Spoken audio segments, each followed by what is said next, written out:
Le straordinarie apparizioni della Vergine di Coromoto. Le apparizioni della Madonna di Coromoto, patrona del Venezuela, risalgono al 1652, quando la Vergine apparve a un capo indigeno, invitandolo a ricevere il battesimo. Questo evento straordinario segna l'inizio di una storia di fede e miracoli che ha trasformato la nazione. Quando gli spagnoli giunsero nella regione di Guanare intorno al 1591, gli indigeni Coromoto decisero di rifugiarsi lungo il fiume Tucupido per evitare qualsiasi contatto con gli uomini bianchi e la loro religione. Dopo circa 50 anni, pur rimanendo indipendenti, vivevano pacificamente vicino alla città spagnola.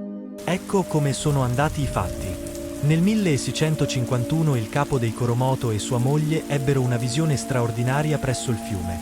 Una donna bellissima apparve loro con un'espressione amorevole, portando un bambino sorridente. La Madonna gli disse: «Lascia la foresta con la tua gente e vai dagli uomini bianchi per ricevere l'acqua sulla testa in modo da poter entrare in paradiso».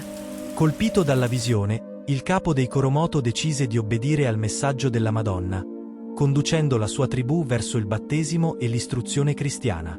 Tuttavia, abituato alla libertà della foresta, non riuscì ad adattarsi e tornò al villaggio con la sua famiglia. La Vergine gli apparve di nuovo, circondata da una luce abbagliante che riempì la capanna, ma il capo, infastidito, cercò di allontanarla persino brandendo un'arma. Quando cercò di afferrarla, la Madonna scomparve, lasciandogli in mano un piccolo santino con la sua immagine. Il piccolo santino lasciato dalla Madonna al capo Coromoto era una minuscola pergamena, di appena 27 mm di altezza per 22 di larghezza, su cui era raffigurata la Vergine con il bambino, come se fossero stati disegnati con una penna stilografica. L'immagine sembrava immortalare il momento stesso dell'apparizione della Vergine nella capanna. Dopo essersi ritrovato con l'immagine della Vergine tra le mani, il capo Coromoto, ancora riluttante a rinunciare alla sua libertà, fuggì nella foresta per evitare il battesimo. Tuttavia, durante la fuga, venne morso da un serpente velenoso. Coromoto interpretò il morso come un castigo divino e, comprendendo di essere in punto di morte, decise finalmente di convertirsi.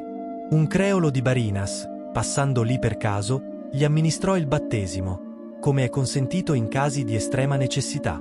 Poco dopo, Coromoto entrò in agonia e morì, ma non prima di aver esortato il suo popolo a rimanere con i bianchi e abbracciare la fede cristiana. Oggi, sul luogo dell'apparizione sorge una maestosa cattedrale, un imponente santuario, grande come un campo di calcio, che ogni anno accoglie milioni di pellegrini da tutto il Venezuela e oltre. Al suo interno, la minuscola immagine miracolosa della Vergine di Coromoto è custodita con grande devozione in uno stensorio riccamente decorato, visibile ai fedeli che vengono a venerarla. La Vergine di Coromoto è profondamente venerata dai venezuelani, e attorno al suo santuario si narrano molte storie di miracoli e guarigioni. Una di queste racconta la vicenda di Padre Alvarez, un sacerdote che aveva lasciato l'abito per fare il camionista. Una notte, mentre era fermo per un guasto al camion, una ragazzina arrivò in cerca di un prete per la nonna morente. Padre Alvarez, rivelando di essere sacerdote, decise di accompagnarla e confessò l'anziana. La donna raccontò che la Madonna di Coromoto, di cui possedeva un'immagine, le aveva rivelato la presenza di un prete bloccato sulla strada. Dopo l'incontro, il camion ripartì senza problemi e, poco tempo dopo, Alvarez scelse di tornare a indossare l'abito e riprendere il suo ministero. Un altro miracolo avvenne durante la costruzione del santuario, un progetto che richiese 20 anni e fu particolarmente impegnativo. Un giorno, mentre gli operai lavoravano intensamente, il sistema di bloccaggio di una gru si ruppe improvvisamente, facendo oscillare la gru pericolosamente sopra le loro teste. Temendo il peggio, gli operai invocarono la Vergine di Coromoto. Contro ogni aspettativa, la gru rimase sospesa nell'aria, evitando la tragedia. Gli operai, riconoscenti, ringraziarono subito Maria, riconoscendo il prodigio. Nel 1942, per volontà del pontefice Pio XII, la Vergine di Coromoto fu dichiarata patrona del Venezuela. Nel febbraio del 1996, il santuario fu inaugurato da Papa Giovanni Paolo II durante la sua visita nel paese. Nel 2007, Papa Benedetto XVI elevò il santuario al rango di basilica minore. La sacra reliquia della Vergine di Coromoto, che misura solo 27 mm di altezza per 22 di larghezza, è stata recentemente restaurata da un'equipe di esperti, tra cui antropologi, storici, biblisti e medici. Le analisi hanno portato a scoperte straordinarie, mostrando un'incredibile somiglianza con la Vergine di Guadalupe. Infatti, anche negli occhi della Madonna di Coromoto, che misurano meno di 1 millimetro, sono visibili le immagini delle persone presenti all'apparizione.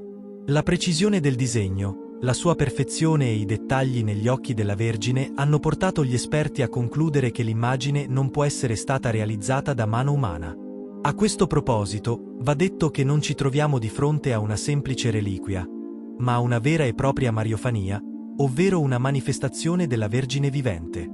Il vescovo della diocesi di Guanare, Monsignor Valerio Ruzza, ha infatti dichiarato che, grazie a questi studi, è stato dimostrato che nel mondo esistono solo 2 immagini autentiche e originali della Vergine: la Vergine di Guadalupe, in Messico, e la Vergine di Coromoto, a Guanare.